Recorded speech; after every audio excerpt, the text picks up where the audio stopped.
Hi, everyone. Welcome to a new episode of Carolyn Talks. This is the podcast / YouTube channel where I, your host, Carolyn Hines, speak to film creators about their work, the industry, and what inspires them. And today, I'm very happy to announce that I'll be speaking with director, writer, and producer Kasey Elise Walker about her new short film, Hoop Dreams. The actress who is the star of Hoop Dreams, Madison Southerland, and producer and EP of the film, Tara, oh my gosh, Razavi. Tara Razavi, I have it right here. Tara Razavi of Happy Place Production Company. Thank you so much for speaking with me today. I love this film. For me, growing up in the 90s, because I was born in 1983. So I'm a late 80s, early 90s babies. And this film gave me so much nostalgia because all I was waiting for was just like some hip hop, but we didn't need the hip hop because we had the jazz music and like touches of 70s soul music. So for you, Kasey, I want to ask you about actually just placing this film to me, it kind of does feel like late 80s, early 90s, but I think it works for present day too, because so much of the fashion from that time is coming back in trend, like the nails, the hairstyle, the sweatsuits, like there's a very nostalgic, but still a very current feel to it. So I just want to jump off everything from just the feel of the film. So what inspired you for that? So yeah, I'm a big vintage shopper and I really love like 80s and 90s interiors, hairstyles, and like a lot of my family, I grew up in South Central. So a lot of my family, they have homes in Inglewood and Watts and, like all in the area, like West Adams area. And there's this style, like in my grandmother's home, there's still 70s light fixtures and the stucco on the ceilings. And it's just, there's a style that I grew up around, even though like I was born in 91. I still was around like the 70s, like my dad was playing jazz music. And then, a lot of my aunties still wore like scrunchy socks with Reeboks. Like the style was really like, it was around me a lot, like when I was growing up. So I kind of just, I'm very attracted to it and I like how it looks on camera and I like the colors. So it's very much like I was trying to make it as present day as possible, but like to have that kind of style and aesthetic that influenced me when I was younger, because I didn't want to make it in the 90s, because obviously that's how old I was when I was a kid. But I wanted, I kind of was playing with that. So you can't really tell what time it is, really. Yeah, and I love that. And the fact that the film is called Hoop Dreams, which when you hear the name, you think basketball, because that's what basketball was known as back then. And then you talk about hoop dreams, like that was the dream of playing basketball. But I love that how you kind of like took this moniker that was used for a sport that was mainly dominated by men at the time and applying it to female identity and female relationships and especially female aesthetics, like the hoop earrings, like those giant gold hoop earrings. I always love them. Chisels at the bottom. Yeah, I know.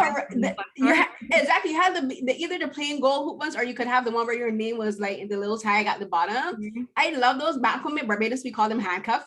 We call them handcuff earrings because they're big. So like, I love that you use such a feminine aesthetic and made it about identity and relationships. So just tell me about the hoop dreams and then making the story about a little girl seeing these hoops as to me, a symbol of not only strength, but also of armor. Like, I love that you took that aesthetic and that you just give that meaning to it. Yeah, so you were talking about the title. It's so funny because a lot of people were like, maybe you should rename it because of, people might get confused. And I was like, no, when I was younger, my brothers, they had hoop dreams. They had basketball dreams. I never had basketball dreams. I had hoop dreams, which is the hoops that my mom would wear around the house, so my dreams were different than theirs, but we can still call them, little black boys grow up with hoop dreams, little black girls grow up with hoop dreams. So I like that relation. And when it comes to the story and where that came from, it's actually a real story. When I was 8 years old, I dealt with a lot of like self-confidence issues. So when I would look at my mother, she was just powerful force in the house. She had her own beauty salon. She fed the entire family. She always kept herself together mentally and physically. And me, like, I can't even make friends with the people at school. Like I wasn't good at like public speaking or any of those things. And I felt like, you know, if I had my mom's hoops, I would be powerful like her. So I stole her hoops from her jewelry box and wore them to school and ended up losing a pair, breaking a pair. I don't know what it was, but I thought that I was about to like show up to school and be fresh. And everybody would be like, yo, you tight. And that didn't happen. It never works out the way we expect. And you say that is based on your own childhood and your own experience you had. So for Madison, like when you were going through the casting process for this story, what was it about Madison that made you go, aha, this is like, she's like little me, and she's also giving what you wanted for the story of Savannah? Yeah. So yeah, I've known Madison's mother since high school. So I bumped into Madison's mother at a coffee shop when I was casting this, and I couldn't find the right girl. You know, I was going through all the casting sites, asking other people, and Madison's mother walked in, and I'm just catching up on her life, and she tells me she has an 8-year-old daughter. I'm like, wait, she's 8? She's exactly what I'm looking for. And she showed me a picture, and just something, even in the picture, like her essence. And I don't know, I can see myself in her, like something about her eyes and her smile. I was like, I think that's her. Like, can I meet her? And, you know, Madison, we did FaceTime, and then we had some rehearsals, but she just was a natural. She didn't need prior experience for this, you know? And for you, Madison, so this is your first acting role. So what was it like when you were asked to do this role? What was your first thought? Not only as regard that you're playing like a young Kasey, but just like as a little girl, like who would have her own ideas about what being in school was like, because being in school now is completely different to school back in the day. So for you, like what was it when you what did you think when you got asked to do this role? So at first, I didn't really know what we were doing, but once we did our first rehearsal, I started to feel like I was getting more into the character. So I started knowing the lines more, and that gave me a thought of what we were doing, which was, at the first line, I was thinking, what is this? More into the middle, I was like, okay, I kind of get where this is going. And it explained a lot more to me with the part. Okay, so you said at first you didn't understand. So what was it that made you realize that this was something that you not only got, but that you could play? Because like for me, I kept thinking back to when I was a kid. And for me, it wasn't earrings, it was shoes. I always wanted to wear my mother's high heel shoes. And I still love heels to this day. I love heels. But was there something for you where you were like, okay, either you love your own mother's earrings or her fashion or her shoes? Is there something like that helped you connect to the character of Savannah, that you were just like, this is me, this is who I am, like with regards to my mom? So at the part where you had to look in the mirror, that reminded me, because I always loved to look at the mirror and sing with my mom.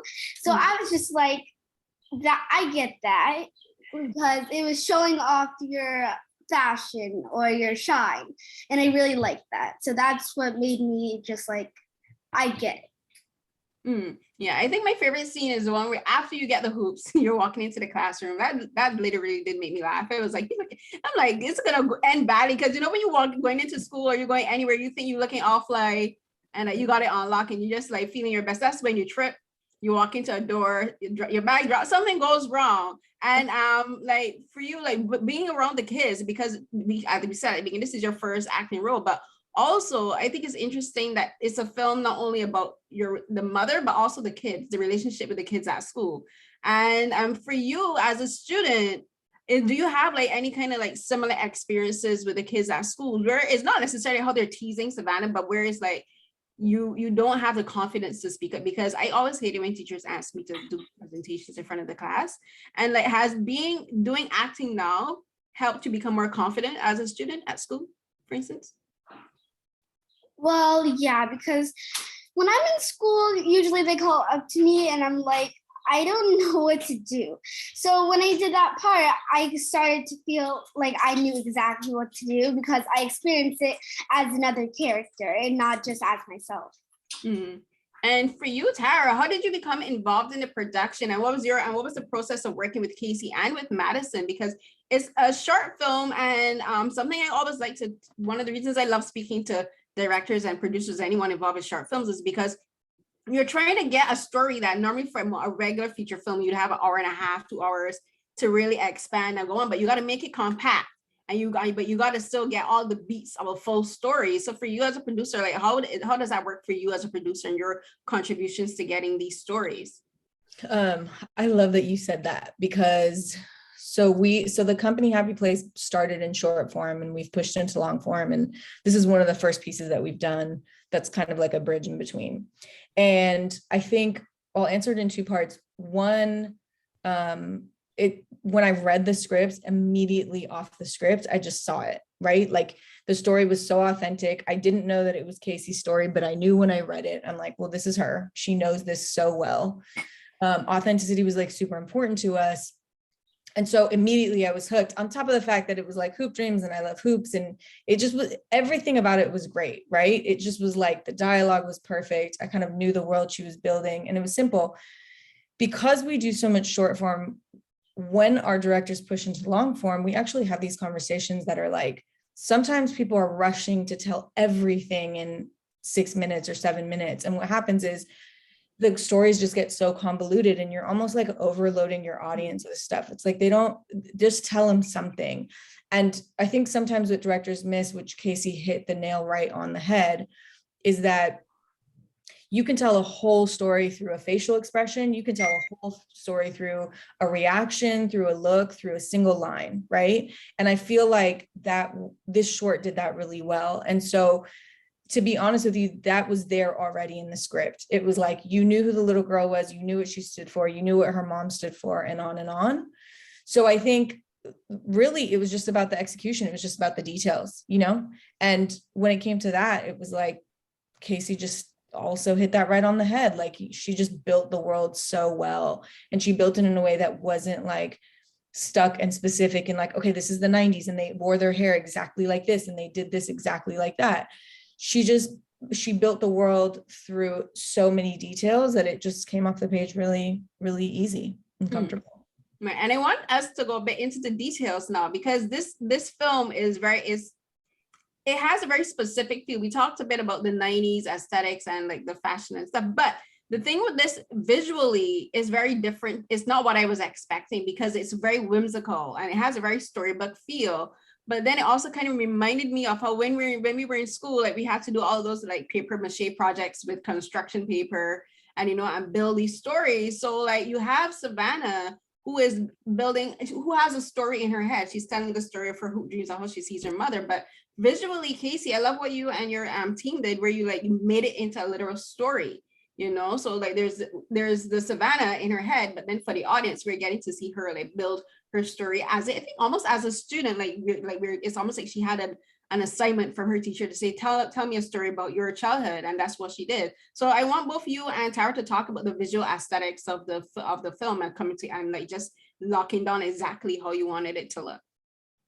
Well, I was pulling from back when I was in grade school, so I don't really know what it's actually like now, like what assignments they do. But I remember there's, you have your class and there's different subjects and they do like different projects. And I remember having to have a poetry book for a particular for a particular assignment, and me not knowing like what to write in the book. And I just like visually, I told our production designer, like she sent me all these different options and I was like, I think we just have to like really make it, so she kind of like went in with color pencils and like, and I told her with like color palettes, and I don't know, like I just wanted it to have like, I really wanted it to have some, like authentic feeling, and it's something that it's really interesting when it comes to visual, because it's almost hard to explain, but I know it's not right.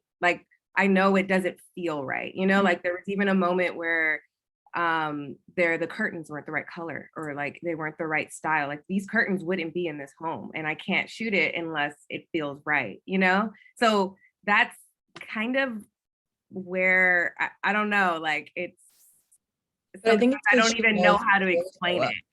Yeah, like the story so well that it's so ingrained, you know what I mean? It's just like they're seated and you're not trying to figure out someone else's story. You're not like, yeah, a lot of times when you're telling a story, which is totally okay, a director's like, let me put myself in this person's shoes, and what color curtain would they pick, or whatever would they pick? And for Kasey, it's like literally what she's known, and on and on. And that's not what it was meant to be, but like, that's why you're like, okay, but this isn't the right curtain, and I can't really digest for you why. I can't break it down for you, but I know it's not, because somewhere deep down, you probably wouldn't have picked that curtain. You know what I mean? No, I would. And that's exactly, because I remember my brother was helping on set, and he looked at me and he says, are the curtains really that important? And I said, yes, they are. They're really that important. And then when it comes to like the utensils that the mother used to stir the pot, like my mom wouldn't use a spatula to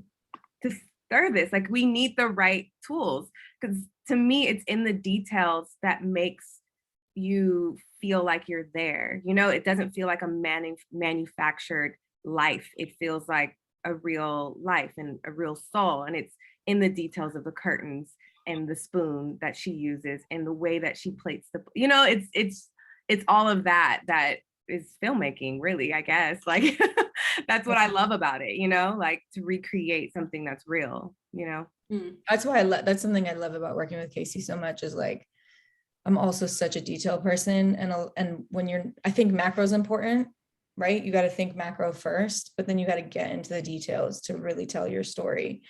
And she does that naturally. Like, even like my mom wouldn't cook with this utensil is like the perfect amount of detail to me. I think when it comes to the aesthetics, some of like the mixed media portion of it and some of those decisions, one thing that also stood out to me when I read the script, and by the way, I found the script by way of Nabil, who's another producer on this, and he has immaculate taste. Of course, he's a director as well. And he sent it over and was like, you should take a look at this. Read it, was like, this is amazing.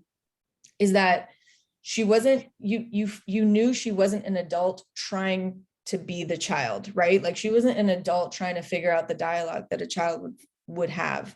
She literally took herself back into being that child. And so I think all of those choices were also made from that purview, because it was like, what colors are we picking and what this are we picking? And I think some of what was chosen for the movie was chosen from the 8-year-old version of Kasey, where, the adult version of Kasey might not have chosen those, or might not have chosen that type of animation. I love that you said that, because that's exactly what, I didn't even know that was something that you picked up on. Yeah. The house in the short is much more colorful than what my, home life looked like when I was younger. But to me, that's what it felt like. It felt colorful. Mm-hmm. And that was really important to me, especially depicting a Black home, because I feel like a lot of Black homes are seen as like broken families. You don't see the love a lot. You don't see the warmth. And even in coloring it, and like, I was like, this is a beautiful, colorful place with so much love, so much support. And let's color it, put more warmth in it. Let's put more, I want, when it opens up, for you to feel at home. I want it to feel like you're comfortable and you're like, you feel loved, and colors do that. And home cooking does that. And, like the jazz music does that. Mm-hmm. That feeling when you're out and you just walk in the door and you smell the food and you're like, and that's what my house felt like. So when it opened, the film, I wanted it to feel like you were walking into what it felt like when I came home from school, or, and there was a home cooked meal on the stove. So those choices were definitely a part of that. And safe. It feels like one of your words is safe, right? Like it's comfortable and just safe in that house. Like, that's how you felt. Mm-hmm. That Madison felt in the piece, like it was like whatever she was dealing with in school or whatever she was up against and she had to face, she looked to these hoops because the house was safe, and whoever was protecting the house was making it safe, and that was her mother, and her mother's armor were the hoops, right? And so translate like, okay, well, bet then I'll just wear these hoops. Yeah. And I don't know if you guys noticed, but I made the kids' uniforms blue, which is more cooler. So you came from like this warm where you have pinks and like yellows and reds in the home, but then the school, it was like pastel blue. And then I even colored it a little bit cooler. So it felt, you can feel that difference when you are like go back and forth, you know? Yeah, it kind of made it feel more isolated, almost like the tone, because the kids are kind of like, we would say, cold towards Savannah. And I kind of want to use that to jump off to for Madison, because like for this film, again, I kind of have to keep reiterating this, because like it is your first role, but also you're doing a film that is shot majority for your scenes opposite a green screen. And that's hard for seasoned actors to do. Like working in a green screen is not easy, because you're not working with other people. You don't have like their reactions to feed off. But for you, Madison, did it help you actually to like really get into your imagination working in a green screen, or did it make it harder for you because so much of the film is about imagination? It made it easier for me because like Miss Kasey told me what the part was about, so I knew like more what to do about it than more of to imagine it. But imagining also helped me throughout the film with the green screens and all of that. Like I didn't exactly know what it was, but I just felt like I was doing the right thing. That's what made it really easy for me. Yeah, and what was it like for you acting in the space of the house? Because like I love her bedroom. Like she has the sheets, with the comforter, which is like the sheet with the clouds, which you kind of tie into the script, which I was like, I love that little touch, just the bedding with the clouds. But then also the mom being a hairdresser at home. Like again, I'm from the Caribbean. That's such a thing for I think for Black women, like just going into someone's house and getting your hair done. And just like, and I help sometimes, but that was also how I got my hair done as a kid. And for you, Madison, like being in the space where you have like everyone apart from the dad and the little brother is female, because there's the mother, then there's the grandmother, and the clients, they're all women. So like, how did that help you to be in the setting, like to feel more comfortable? Did it feel like home for you, and is it a setting that you are familiar with? Yes. Because well, when I get my hair done, there's always like a bunch of people there that are feminine, and it's really easy, and it reminded me of what I usually do normally. And for you, Kasey, tell me about these scenes, because I was like, yes, that is my mom. childhood. I grew up. My mom was a hairdresser, so she never liked to work in salons. So when I was a child, my house was always under construction. So she never really had like a workspace. So her salon was kind of in the kitchen, and then it would move in the living room. And then she would wash her hair clients like in the bathtub, so home to me, it always had this hair element. There was always, weaves around and the products, and there was always these stations that were set up somewhere random in the house. So when I was building out this world, I said there has to be a hair salon just like randomly in the middle of the house, because that's what it was when I was a child. So yeah, but I really love how that translates to like other cultures, and I don't know, like I also like it aesthetically. It's really I like how it looks. It's a very specific, I think, especially for Black women, because like no matter where we are, whether you're in North America, in the Caribbean, even in parts of Africa, like we do each other's hair at home, I when before I cut off my hair, I would go by my friends and like either they would cornrow my hair, or they would come by me and I would cornrow their hair. I would do my sister's hair before she cut her hair off too. I did there's confidence in that though. There's something with, like, my mother was always this woman that I wouldn't say vain, but she was always someone that was like, if you look good, you'll feel good, like, so let's get your hair looking right, like do it like this. And she was always like, she never let me leave the house unless my hair was done right, and that's translated to how I am now. And probably the reason why I'm so detail oriented is because of that nurturing thing. And like it helped me build my confidence. So it was important for me. I wanted more women in the salon, but it was just too much to get. I don't know, we were on a budget, so but I wanted this thing where like there was all these women talking about their experiences, and Savannah was just kind of like listening in on that, because that was my experience. Like I learned a lot about the world through these women in the hair shops that would like walk through my house, so Yeah, I think I didn't really mean to at first, but when we were putting the film together, I was like, it's actually a perfect scene to write, to go into like her putting on her own power, like learning from these other women and people from all different like walks of life, and kind of like realizing who she is in the world through the eyes, like there's something really beautiful about that. Yeah, and for my last question, this is a question I want all three of you to answer, is the overarching theme of the film is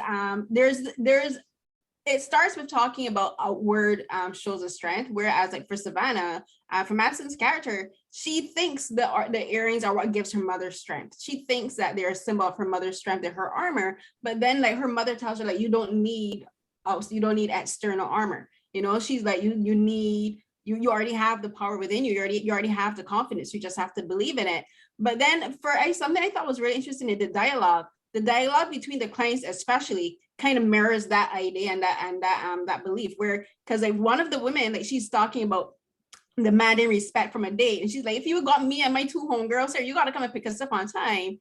And then there's the other one where she's getting her hair done again, and she's talking about, I know my worth as an employee, like I'm worth a pay raise, and like you got to know who I am and respect me as an employee. So I want like you to talk about just like finding your own confidence as like women and as a little girl, but then also as creatives, because like the world tells us so much that as women and as Black women and as Black girls, like we aren't good enough. And then kind of the same thing with the hair, like we think we have to look perfect all the time, or it just got to be laid, our hair has to be braided, weave, like relaxed, whatever, because we're judged by our parents.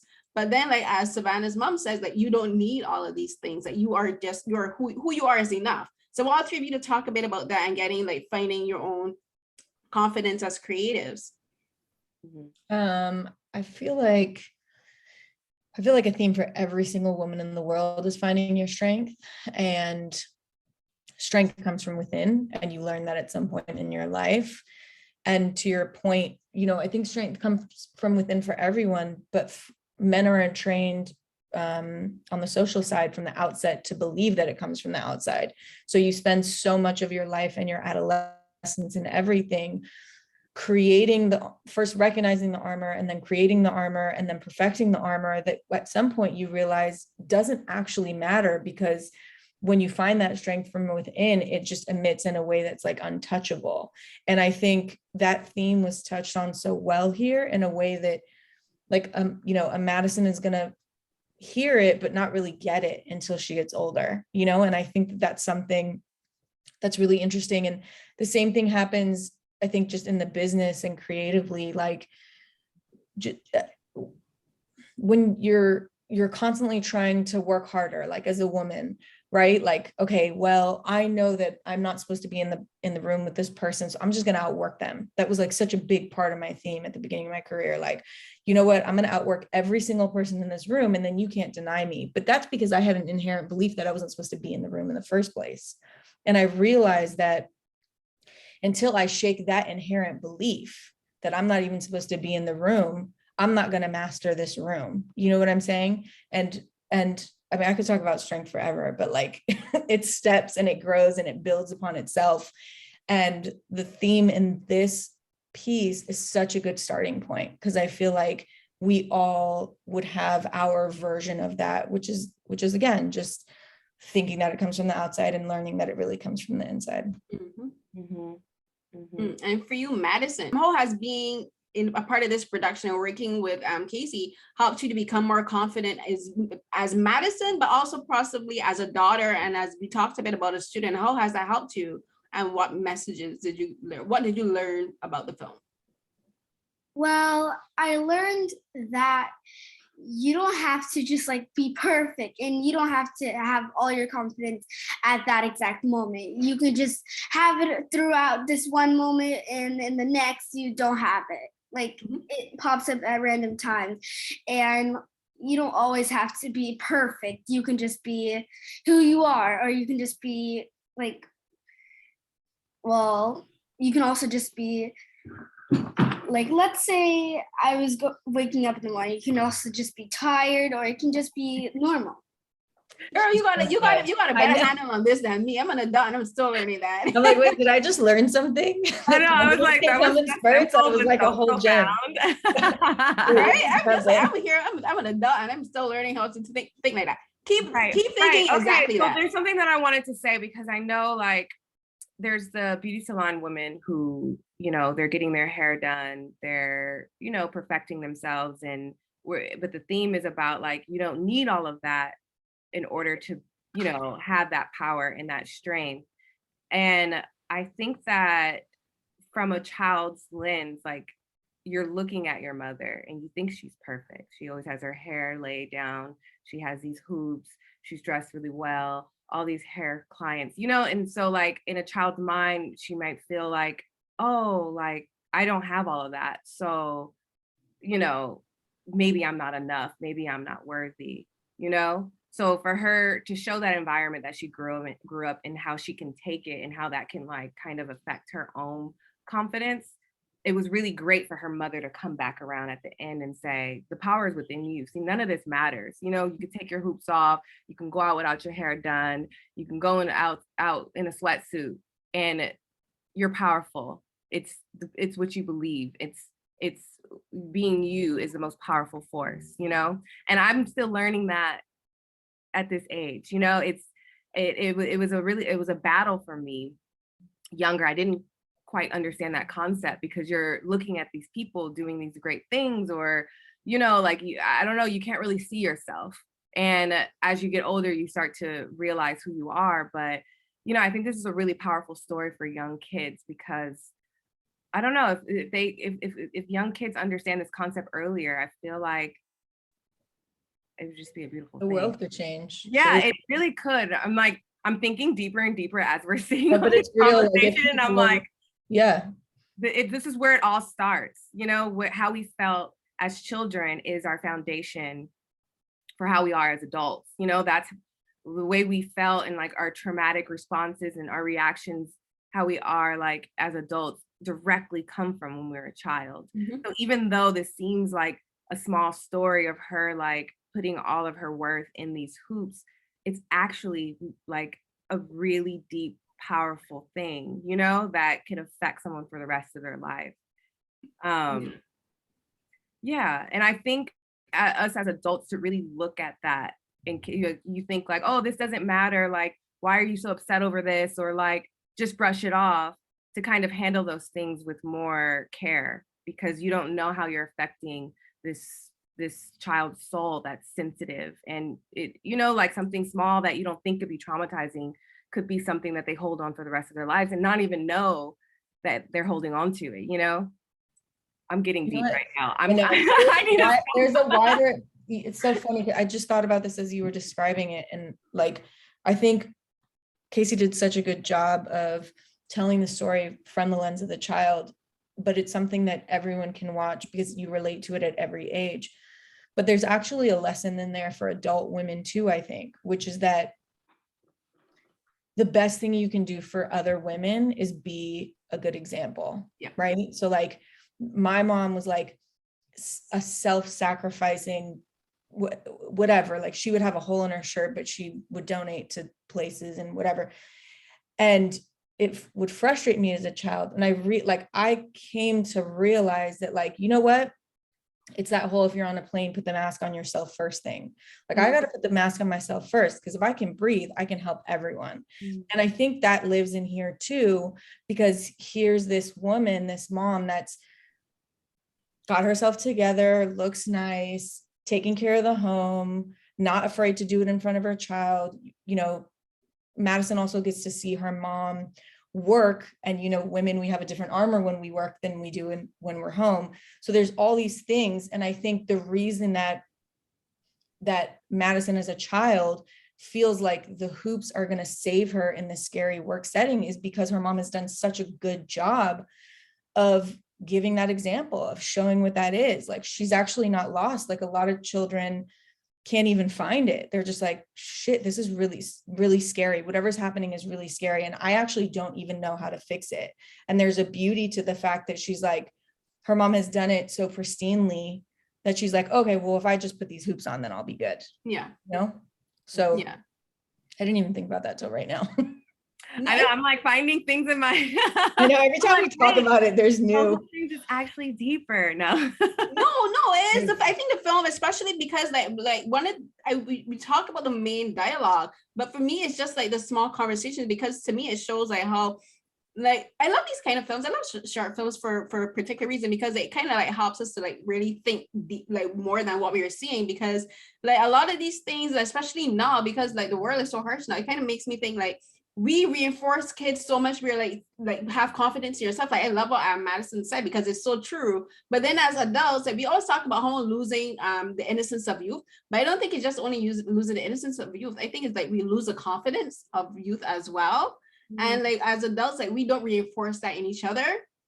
We like, like we'll tell little girls and say you're beautiful, like you're beautiful, you're smart, whatever. But then when we grow older, like we stop kind of like telling each other that as adults. Like we need to be kinder to each other as adults, and we need to like be more loving to each other as adults, and like say you're beautiful, you're smart as an adult. Like I don't have to stop telling you that, like once you hit puberty, once you hit teenage, like I think we need that more as adults than anything, because we got to pay bills, we got to worry about paying bills, paying mortgages, and all, providing for ourselves and for our friend, for our family and our friends and our futures. So like I think the film does kind of like, to me, that's kind of a bonus message of the film, is like you gotta like just like be kind and be gentler to yourselves, and also like see the beauty in yourself too. And like we made it this far, we should be proud of ourselves. Round of applause for us for surviving till now. We made it. Thank you so much for talking to me, Kasey, Madison, and Tara. This was a great conversation. Thank you so much for the film. And I think one thing about the film is it'll be a message for younger kids, but also for adults as well. And I think, and thank you so much for taking the time for speaking with me about it today. And just like, I hope all three of you have a great day and have a great festival season, because I know it's not easy. I always appreciate filmmakers and cast and crew for taking the time to talk to me, because it is busy. Like, thank you so much for that. Thank you so Of much. course. Thanks for having us. Thank you. And and congratulations, Madison. You did a fantastic job. And if you decide to keep acting, I can't wait to see what you do next. She hasn't seen the film yet. What? She's getting surprised today. She's gonna see it today. Oh, today's your that's so special. That's so She has special. no idea what we're talking about. I'm kidding. No, she'll be like, oh, I'm watching it now. No, I see what they're talking about, but the colors and all that. Like, well, have a great premiere, Madison. I hope you enjoy it and that you have a great time with the festival, and that all the people you talk to will be nice to you, and that you have a good time. Thank you. You too.